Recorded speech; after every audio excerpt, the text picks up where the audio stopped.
ఏకాదశి రేపు వ్రతం చేద్దాం అనుకుని ముందు రోజు మీరు పుల్లని పదార్థాలు తీయటి పదార్థాలు బాగా తినేశారనుకోండి, మీరు ఇంక దాహాన్ని ఆపలేరు. దాహము తనంత తాను పొటమరించకుండా ఉండాలి అంటే మీరు శారీరకమైన ఆంతరమైన జాగ్రత్తలు కొన్ని తీసుకోవాలి. బట్ ఏకాదశి చెయ్యడం అంటే దాని అర్థం ఏమిటో తెలుసా అండి? దానికి 3 రోజులు ముందు నుంచి మీరు పదార్థముల మీద అదుపులోకి వచ్చేయాలి. ఇక ఒక్కసారి అది తింటే మళ్ళీ ప్రయత్నపూర్వకంగా మీరు మంచినీళ్లు తాగాలనుకుంటే తప్ప దాహం వేయకుండా శరీరం నిలబడగలిగినటువంటి రీతిలో ఆహారం ఏది ఉంటుందో అటువంటి ఆహారాన్ని ఎంచి అంత సాత్విక ఆహారంతో నిలబెట్టాలి. ముందు నిలబెడితే ముక్కోటి ఏకాదశి నాడు నీళ్ళు అడగకుండా ఉంటుంది, శక్తి లోపల నిలబడుతుంది.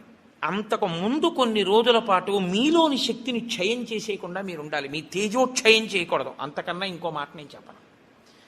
అలా మీరు నిలబడగలిగితే ముక్కోటి ఏకాదశికి మీరు సిద్ధపడగలుగుతారు. అకస్మాత్తుగా ముక్కోటి ఏకాదశి ఓటీ చేసేస్తానంటే కుదరదు.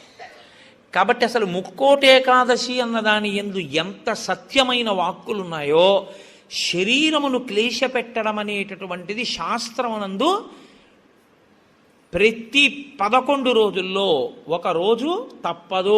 ఏకాదశి అంటే ఆ 11 ఈశ్వరుని యందు నిలబడాలి. 5 జ్ఞానేంద్రియాలు, 5 కర్మేంద్రియాలు, మనస్సు 11 నిలబెట్టాలి.